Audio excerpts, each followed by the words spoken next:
Hello, everyone. This is Jennifer Shryock. These are the RAIN sessions where I get the opportunity to speak to wonderful people about how they found their purpose and where they are in their own purpose process. Today, I have the honor of speaking to my friend Leela Sinha. I'm so excited that you're here. Thank you, Leela. It's a delight to be here. Thank you for inviting me. You're welcome. I'm going to dive right in because I can't wait to learn more about your story. What kind of work did you do before? There's a before and after here. What did you do before? I did everything before. I was an IT technician, a cabinet maker, a theater techie, a massage therapist, a Reiki practitioner, a more generalized kind of coach than I am now, and a parish minister, among other things. Wow, you're speaking my language. I used to always feel like everyone but me was called to do one thing, and it had a title like astronaut.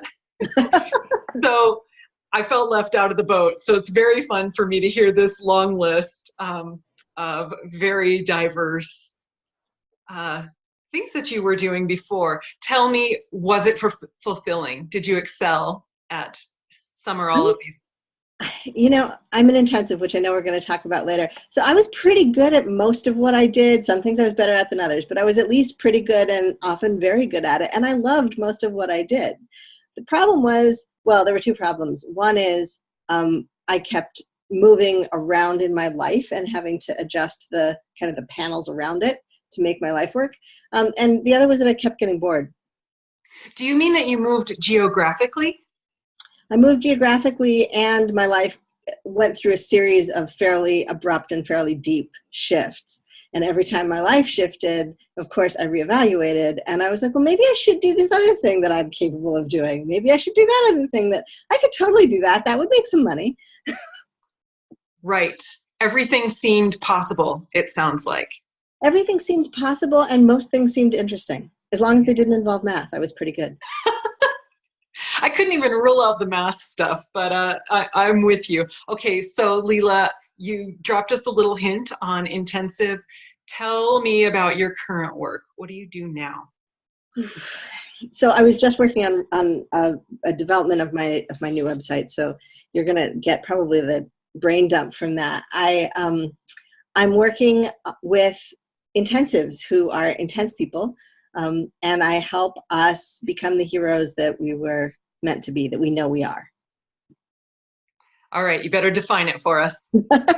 So intensives are people who are super intense. We're the ones who go like hell and then rest like the dead, and then go like hell and then rest like the dead. We're like, you know how when you're growing up in elementary school, your teachers are like, why don't you just do a little of your paper every day and then it'll be finished by the deadline? And you look at them, you're like, they're completely out of their mind. Because when I sit down to write, I write in one fell swoop or two. I can't like write 3 paragraphs and turn in an outline and have it evaluated. Like that process just doesn't work for me. And that's because I'm an intensive. We tend to get really deep into conversations. We don't have a lot of time for small talk. So I was really glad that we didn't start with small talk because I'm not very good at it. My Portuguese teacher right now was laughing at me yesterday because she said, you're not capable of making small conversation. Big conversation every time. Yeah, and so I keep stumbling because, of course, I've got like 1,000 or 1,500 words in Portuguese, which is not enough to express complex ideas about theology and the world and justice and compassion. And, you know, I just don't have those words yet. Oh, Leela, you're reminding me of I had been fluent in another language as a child and then relearned it in college and went abroad to restudy. And I realized I was starting to return to fluency when we got into a politics and AIDS conversation in the early 90s. And I realized I can actually stick it out in this conversation, and I couldn't keep up, but I could hear and I could contribute a little bit here and there. And yes, and that was such a big deal, moving beyond how do I get to the post office. Yeah. Where's the toilet and would you please pass the salt is just not interesting. Right. So that's really characteristic of intensives. We tend to be very risk tolerant, very chaos tolerant, relative to our expansive peers. So the two ends of the spectrum are intensive and expansive. And expansives like things kind of moderate and even and predictable and mellow. They don't really like extremes of emotion. And a lot of times they don't really have extremes of emotion. And so when you say, I have this great news, and somebody says to you, oh yeah, that sounds really great, they're probably an expansive. That's the little thermometer. Mm-hmm. It's one of them. Also, if you ask somebody what job they have and they say, well, first I was an almost professional level Olympian and that didn't work out so well. So then I changed gears and I became an electrical engineer for a while, but then I lost interest in that. Our people. Our people. Those are our people. Okay, so in your current work, that was the original question here. Yeah. How do the intensives and expansives fit into what you do now? I work primarily with intensives, although I can explain intensives to expansives, which is really important work. Intensives are only about maybe 30% of the population, and of that 30%, probably 2/3 don't know they're intensive and keep trying to be expansive, because in our cultural context, expansiveness is favored tremendously over intensiveness. We're taught that expansiveness is the adult moral right way to be. And that's a legacy from British occupation and colonialism that I won't get into detail here, but I could get into detail about it. And the result is that we have a tremendous expansive bias in our culture. And so I work primarily with intensives, helping intensives figure out what's going on, why we're always in struggle, why we know we're great at this and we keep getting fired, why we start a company and we're doing great until it starts to stabilize and things start to kind of hum along the way they're supposed to hum along. And then A, we're kind of bored, and B, we start really pissing off the accounting department, even though we're in budget. And so I work with an intensive founder, an intensive leadership team to figure out, that the good accountants are probably expensive. And this is how you talk to an expansive so you don't scare them. This is how expansives can interact with us. These are the things expansives need to know about us. These are the things that we need to know about expansives so that we can smooth out all of that conflict and really come to a place where everybody gets to shine, because the world isn't just for intensives or just for expansives. People often hear me talk about this and they're like, oh, well, you're saying that intensives are good and expansives are bad. No. We need intensives and we need expansives. And intensives need to learn to appreciate expansives, because we don't. We get frustrated and annoyed at them. They're too slow. They're boring. Like, we have all these mean words that we say in our heads about expansives. And expansives about intensives are like, you're too much. That's why the book's called You're Not Too Much. Show us the book, Leela. This is the book. This is the book that talks about it. So expansives about intensives say that we're too much, that we're immature, that we're impetuous, that we're flaky. Like, there are all these very loaded, very negatively connoted words that we can use to talk about ourselves, that we learn to use to talk about ourselves. So I help people deconstruct that embedded structure, because we're like fish in the water. We don't actually know that we've absorbed all this. We just think that we're bad adults. And with this new concept of adulting, relatively new concept of adulting, we're like, well, I'm terrible at adulting. I suck at adulting. And what we're not good at is being expansives. Yeah, and what's resonating for me, owning whatever it is that we are. You talked about looking at the teacher who said, do a little bit every day. Like, she was crazy. I thought I was. Right. And I really tried to fit that mold, and I'm pretty good at adulting. I don't get fired, but I also got sick. And sometimes I wonder if it's because I was trying so hard to be something I'm not. Yeah. I have the skill, but sustainably, I found it challenging. And so I love the notion that maybe I'm not too much, that there's a way that I can shine, I think is the word you used. Not in competition or conflict with expansives or myself. Right. And in the book, I talk a little bit about squished intensives, who are people who have absorbed that idea that it's kind of morally wrong to be intensive. And so we're trying really hard, and most of us go through at least a phase where we are squished. And tempered intensives is a concept that I came to after the book went to press, which is like somebody who understands that they're intensive and is fine with it, doesn't really feel it's morally wrong, but strategically dials it back. Yeah, I love the idea, whoever we are, to be able to access our skills strategically rather than by default in some way that might not be as effective. Right. Well, and the thing is not to feel like you have to always be strategically dialed back, because that's where we usually land if we go to therapy and come to terms with it, right? We land in this place where we're like, well, I'm really a lot for a lot of people, so mostly I just go through the world a little dialed back. When you didn't have to do that. Who would you be? What would you change? How would you transform the world if you could be all of who you are and then occasionally dial back? But to do that, you have to create structures and systems and a life that has space for that. And then I talk about fried expansives, who are expansives who grow up or spend a lot of time in an intensive environment and try to keep up because they start to believe that they're wrong. And they get crispy like an egg that's been dropped into really hot butter. Like the edges get really crispy and fragile and they get really, really tired. I had a partner once who, when I met her, I would have absolutely said she was intensive and she would have absolutely said she was intensive. But some years after we separated and I came up with this framework, I was thinking about her and I was like, she's a fried expansive. She kept thinking she should be intensive. And she kept longing for a more expansive environment, and that wasn't something I could provide for her, which I think is part of why we ended up separated. Fascinating. When we try to be something we're not, we can only sustain it for so long. Yep. Okay, so I ask a question as part of my little questionnaire for everyone that I've interviewed so far, and I'll ask it of you. I like the answer that you typed, and I'll let you answer it. So you've been telling us what you do for work. I'm very interested in this kind of corporate work where it sounds like you go in and support these teams who might be intensive or have intensives on them. The distinction in this question is, what is it that you were called to do? However you want to answer it. Yeah, so the question of call is complicated for me because I'm ordained clergy. So I have a sense of call that's very connected to my understanding of the divine and connected to my faith tradition.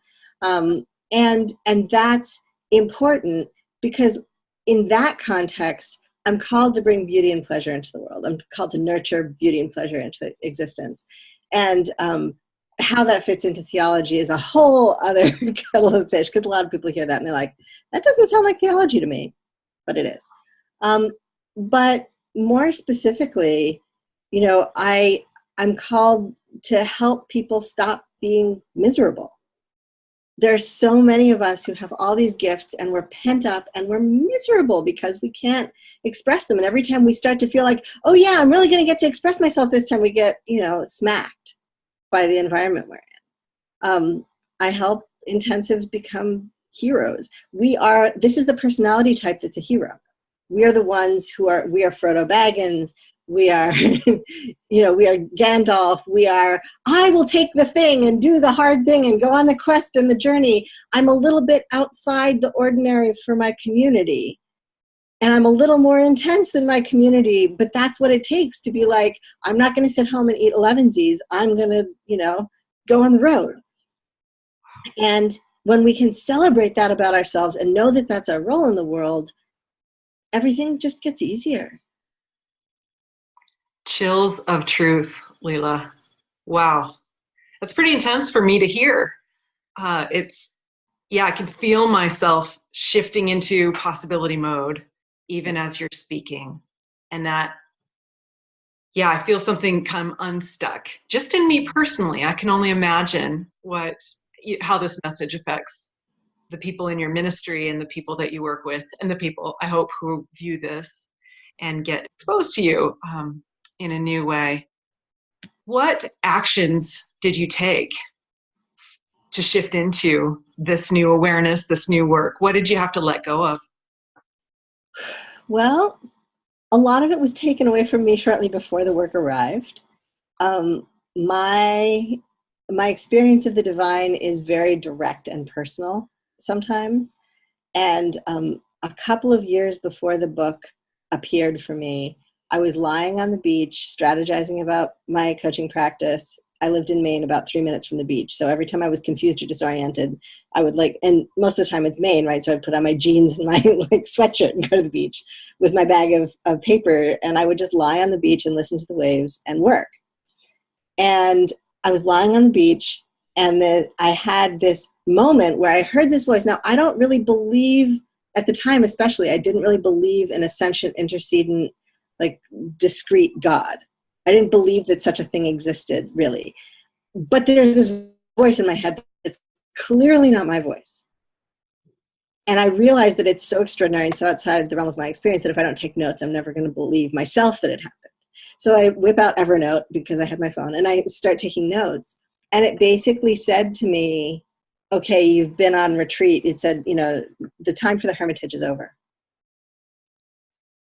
And I was like, and it said a bunch of other things, but that was the crux of it. And I was like, I don't know, I'm pretty happy in my little tiny cottage on the coast of Maine. Like, but it was like, no, the time for the heritage is over. It's time to start spreading the word. And as you spread the word, the support will unfold for that. And I'm like, the word of what? But it's gone, right? You know, it's like this classic movie moment. And so I was like, all right then. And I carried on with my art journaling and whatever. And then a couple years later, I had a back injury. And I had to lie on my back for 3 months to heal it. Lie on my back, like can't turn over, lie on my back. Lie only on my back with no pillows under my head, lying on my back. And a dear friend of mine who lived close by at the time is a sound engineer. And so he brought over this very heavy bass boom mic stand, and he suspended my phone over my head while I was lying in bed and handed me a Bluetooth keyboard and said, here's your get well present. At least this way you won't move around so much. And so I could write and I could Facebook and I could speakerphone and talk to my coaching clients. And that's pretty much all I could do. And I went into this deep period of reflection. And, you know, you think about all the good things in life, and then you think about all the bad things that have happened in your life, and then you wonder if it's you, and then you wonder if you're ever going to have anything better. And then you emerge from that, if you're me, with this understanding that this too muchness, this quality of too muchness, there's more there. There's something going on here. People keep saying you're too much, and your best clients, and your favorite people. Like, the hell. And so I had to relinquish the idea that I was eventually going to return to the parish. I might, but, you know, the world is a strange place. But I had always been holding on to, like, it was hard, but maybe I'll go back to the parish. And I had to relinquish the idea that I was going to have any kind of normal career. I kept thinking, well, maybe if I get into coding again, you know, it wasn't too terrible to be a computer tech. And, you know, I kept trying to find my way into something that would just feel steady and normal. But that doesn't really work for intensives. And the deeper I got into the work, the more I realized that anything that I was trying to do like that was just going to upset my current apple cart, which was actually a calling. And as I developed it, I became evangelical about it. And then I was like, oh, this is really changing people's lives. This is really healing people. It would be like if you got halfway into a cure for cancer and then were like, you know what, I'm just going to go become an accountant. Fascinating. In my mind, calls came as a big event, but that wasn't the case for me or for most of the people that I have interviewed so far. It's some of the people I've interviewed, it's like a 20-year period where they look back and the breadcrumbs were lining up and guiding them to what they're doing now. But in your case, Leela, it kind of sounds like there were a couple of trumpets from on high. You got this download on the beach. That's my metaphor. I always thought the call came through the clouds, and that I didn't receive it, but in a way you did. And I'm not surprised that you and I both had some physical smackdown. That's going to be on an extreme because maybe that's just the intensive way, is that I always feel like I probably was getting guidance through whispers along the way, but I didn't listen until they were shouts. And those shouts, in my case, came in the form of, you will lie in bed and not move for a long time. And I'm hearing this story of yours, most of it for the first time today. And I'm kind of struck by how maybe that's part of the intensives call as well is something extreme, something Intense. intense. I think that's probably true. I think partially what happens for us is as intensives, we're able to will a lot of things into existence. We get something, we get the bit in our teeth, and we just go. And if we decide that something's going to happen, a lot of times it does.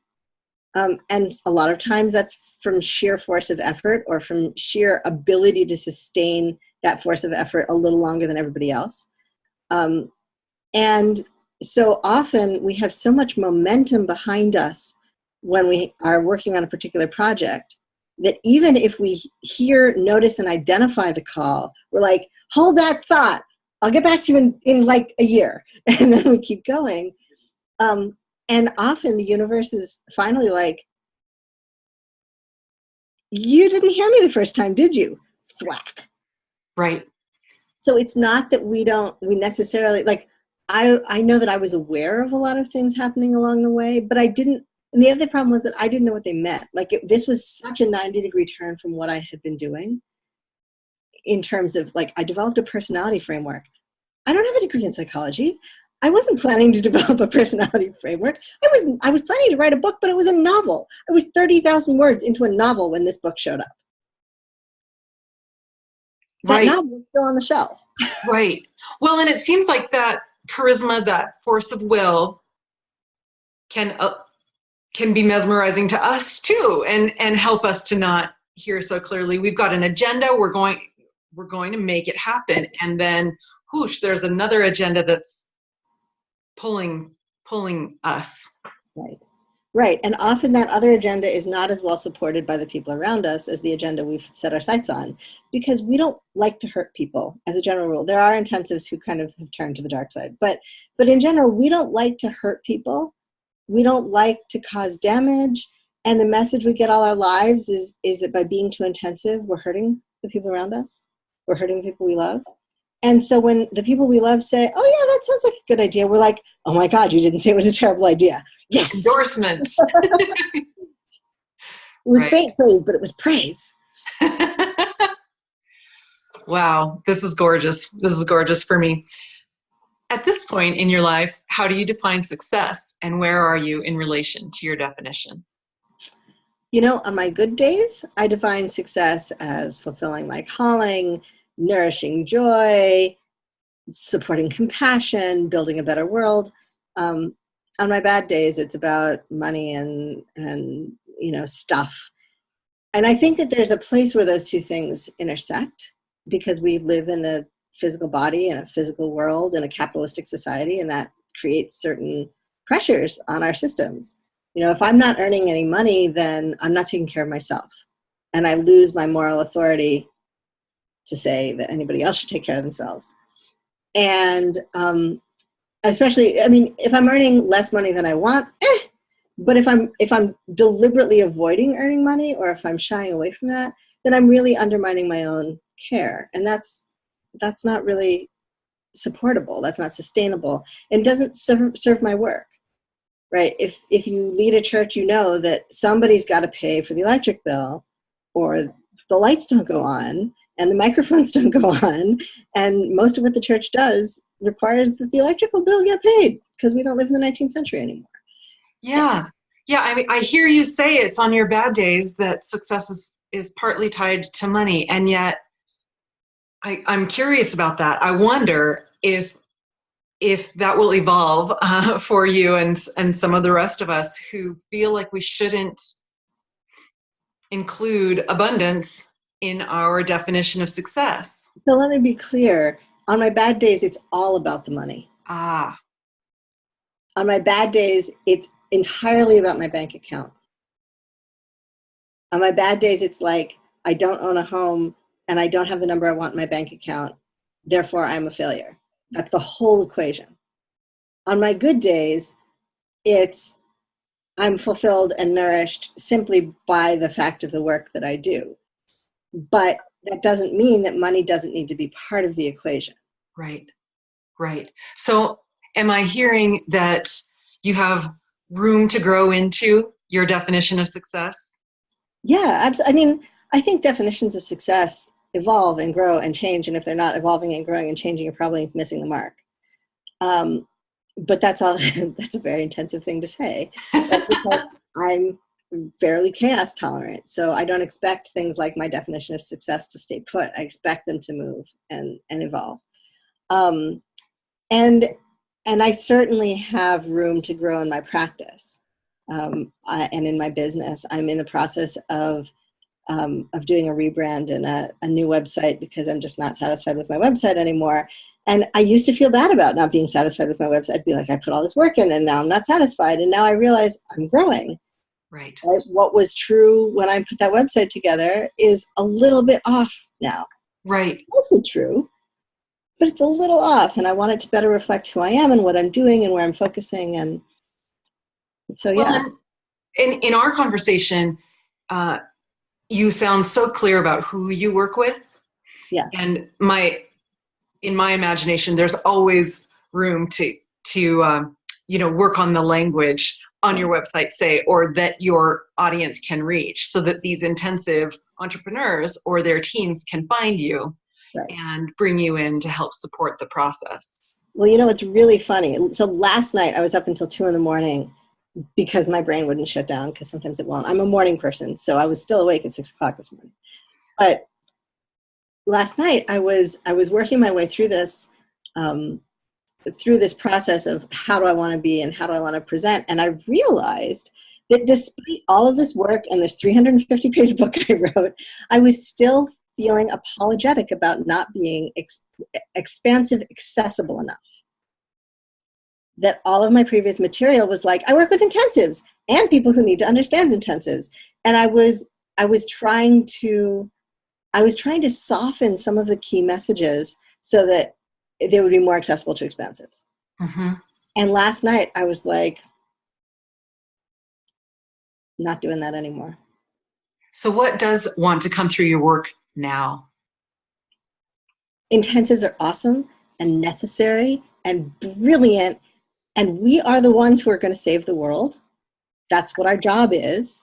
But we need help. Like, we can't do it alone. We need to be at the front, but we don't need to be the only people. But if you are spearheading a save the world mission, you definitely want an intensive at the helm. Wow. I think you mentioned a second book. What are you working on?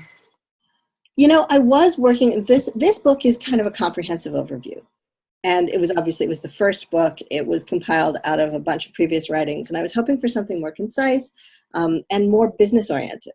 So Okay. I had the central section of a very short, like almost executive summary book written, but it just doesn't feel right to me yet. And I don't know if I'm going to end up using that material or scrapping it and using something else. I think that I need to write. This book was written for intensives, but I think I need to write specifically to intensive entrepreneurs. And I'm not sure what form that's going to take, or even if it should be a book, because part of my rebrand is I'm thinking about launching a thing called Hero School. Hero School? Right. Oh Right. my goodness. See? What, that's very exciting. Do you have a sense of, you were saying, I think that about 30% of the general population might be intensives. Is that different in the entrepreneurial population, do you think? Oh, yes. Yeah. Yeah. See, the problem is that we don't really deal well with authority unless it's our own. And we think that we're exceptions to most of the rules if we're super honest with ourselves. Like, we know that's a rule, but it's not my rule. And so we end up getting fired and quitting a lot, and we end up getting impatient with large systems a lot, and we don't rise through the ranks particularly well for very long. If we can rocket up, if we can start at the beginning and like get promoted 6 times as fast as everybody else and end up as CEO before we're 25, then we can survive it. But if people expect us to kind of baby boomer style rank and file our way up the ladder, it's not going to happen. We're going to quit 3 steps in, or we're going to get fired 3 steps in, because we're going to get into a conflict with either the expansive system we're in or the expansive supervisor we have. Now, systems can be intensive or expansive just like individuals can be. So, you look at a company like IBM, that's an expansive system. IBM has a think tank. That's like a silo for the intensives. That's a really smart business strategy. Google is an intensive company. I'm pretty sure that they shelter their expansives somehow. They've got their own silo. Yeah. And that's one of the things I work with companies to do, is be like, okay, so as you come out of startup mode, which is almost always intensive, what are you going to choose to be? Let's make this a deliberate choice. Who are your customers? Are your customers mostly intensives or expansives? I have a whole thing I do where I talk about Apple and how Apple, when Jobs stepped down and Tim Cook took over, how Apple went from focusing on intensive customers to focusing on expansive customers. And I think that's a big part of the problem they're having right now, is that the choices they're making in terms of their production and innovation are being influenced by the fact that I think Tim Cook is an expansive. Wow, fascinating. Yeah, the dominoes are just turning in my mind, lying down in a rapid formation. Whew, that's exciting, Leela. What legacy? I don't remember if I answered your question, but I'm trying. You did. I'm all in, of course, because I don't go half in. So in terms of legacy, what would you like to leave? I want to leave the world with more joy and fulfillment and connection and compassion and love than it started with. You know, I'm a minister. There's a reason I'm a minister. I don't have a parish, but the ministry runs in and through me, and that's real. But I also want to leave behind a body of work and hopefully an institution. So I'm working on shifting from Intensive Central to the Intensives Institute. Hero School. Which offers Hero School as one of its programs. And I want to leave behind work and an institution that really helps intensives move into the spotlight fully and unabashedly, because the world needs that. When intensives are in the spotlight, we do brilliant things. When you tell us we can't do brilliant things, we sometimes do really terrible things, really horrible, like world-destroying things. Wow. So I know people who rise above because they're told they can't. They take that as motivation. And what I'm hearing you say is that's not the only possibility here. And you can see a framework that you can create to help channel that intensiveness. Yeah. Neat. Yeah, and that even when I sit down with people and they're like, but I don't understand how this works. And I just sit down with someone and talk with them for like an hour about whatever's going on in their company, their organization, their family. Who are your in-laws? Are they intensives or expansives, right? I have that conversation with somebody, and even just watching people grasp the framework, which I call the Sinha Intensive Expansive Framework, but people seem to not remember that, so it often doesn't. But when I see people grasp the basics of this framework, it's like their whole world opens up. And suddenly they have more compassion for the people who are the other type. They have more ease in their cross-type communications. They have more understanding of when they get sucked into kind of a whirlwind of their own type, especially intensives. We meet other intensives and we're like, oh my God, you're my soulmate. Oh, thank God you're here. Well, if you're hiring, you might not want to do that. Right. We might need some complementary skill sets. Right. Mm-hmm. But when somebody walks into the interview and you're big and emotional and excited and they're like, wow, yeah, that seems really great. You're like, oh, wow, that person doesn't resonate with me at all. I don't want to hire them for my assistant. Right. When in fact, you probably need them. Right. You probably need them walking into your office in the morning and going, 9 o'clock. Right. 10 o'clock. Then you're free. But 9 and 10 o'clock, you're busy. Here's your coffee. Right. Yeah, when I first started hiring, I thought I needed people just like me. And then I realized, I was really resistant to the bulk of my work, which at that time was actually finishing resumes. I love to talk about them. Right. I love to be an expert in them. I love to support people in seeing themselves in a very brief message at their best that people don't always see. And I can see their best. I love to be part of the process, but I am not the person who's going to bang out a lot of resumes. And I did that for a while, and then I got sick, and I really think it's because I needed some expansives to come in. And as a team, we do so much better work than I did alone. and probably, possibly, than they would do without me. Mm-hmm. One of the biggest challenges for intensives especially is to really grasp that expansives like the work they like. I was working with somebody recently, and I'll gloss all the details for obvious reasons, but I was working with somebody recently who had an employee that was struggling with some stuff, and they were like, well, maybe we can give you some other roles. And they were like, but if you're going to take on more work in the company, you're going to have to take on some of the boring stuff. And I heard that, and I thought, well, this is going to depend, how this goes is going to depend on whether this employee is an intensive or an expansive. Right. Because the boring stuff to an intensive is the really soothing, solid, like satisfying stuff to an expansive. Right. And even those sensations, like what makes work good for you? Does it need to be soothing and satisfying, or does it need to be like exciting and mutable? Right? We don't even want the same things out of our work experience. Right. I've come to really trust, and I didn't have this language when I started to become aware, but I started to really trust that even the jobs that seem like torture to me are somebody's favorite tasks. And why should I keep suffering through them? Why couldn't we all, there's got to be some sweet spot where we all get to do what we're great at. That's my intensive idealism right there. Right.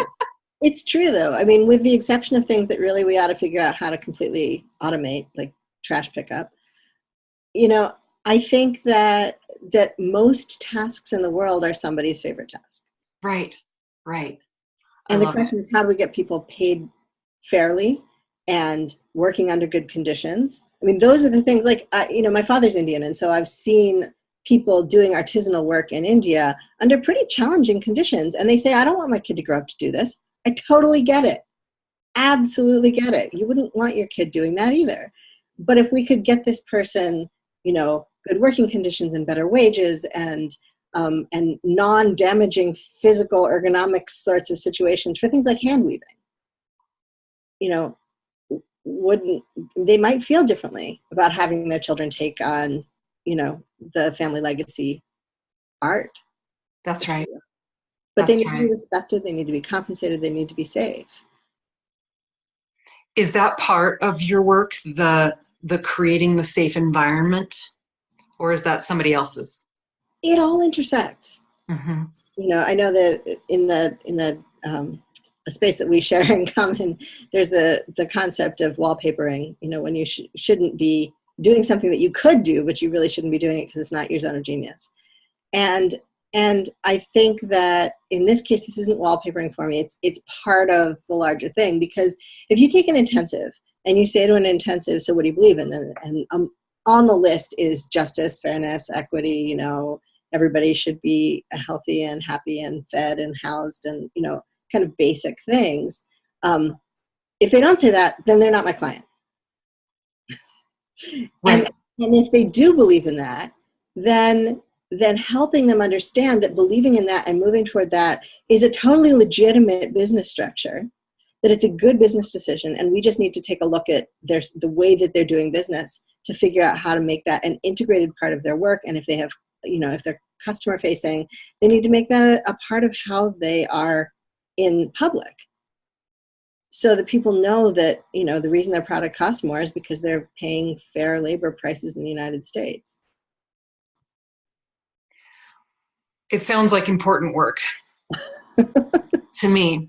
Leela, what would you say to somebody? What advice might you give to someone who's not sure of his or her purpose or calling? That would depend on who they were. If they were an expansive, I would actually tell them that that's okay. Not everybody has a calling or a purpose or a passion. I think in coaching, we often get off on this idea that everybody's got a passion and they have to find it, rah, rah, and I will help you for the low, low price of whatever. And I actually think that's bullshit. I call bullshit. Some people have a calling and some people don't, and that's fine. If you're an expansive, you might have a calling, you might have a purpose, you might have a passion, or your whole thing might be this sort of lovely, warm contentedness. Being a steady, lovely, warm, contented presence is a really important thing to do in the world. And some of us can't do that. So For people for whom there's no like, this is my thing, I would say it's okay. You don't have to. If you come across it, that's fine. If you get the urge to quest for it, that's great. But I wouldn't worry about it. I wouldn't get down on yourself for it. If you're an intensive and you say you can't find your purpose, call me. Because I really do believe that most intensives have a purpose, that most of us have a calling. I think the reason that idea is so loud in the coaching universe right now is because a lot of people who've gone into coaching are intensives. And what about the broader universe? Folks who aren't coaches, aren't thinking about coaches, but feel a desire to know their purpose, a drive. Any words of wisdom on how Yeah, they go about it? if you're an intensive at all, call me and we'll find it together. Because the world needs, for those of us who have callings, the world needs our callings to be fruitful, to come to fruition. And I will do everything that I can to help someone find that path. Me too. That's a big part of the work I do as well. Beautiful, Leela. Thank you so much for sharing this story. It's amazing. It's intense. It's exciting. I love it. And I'm so excited to share you with my people. Thank you so much for the interview. It was a pleasure. I love doing these.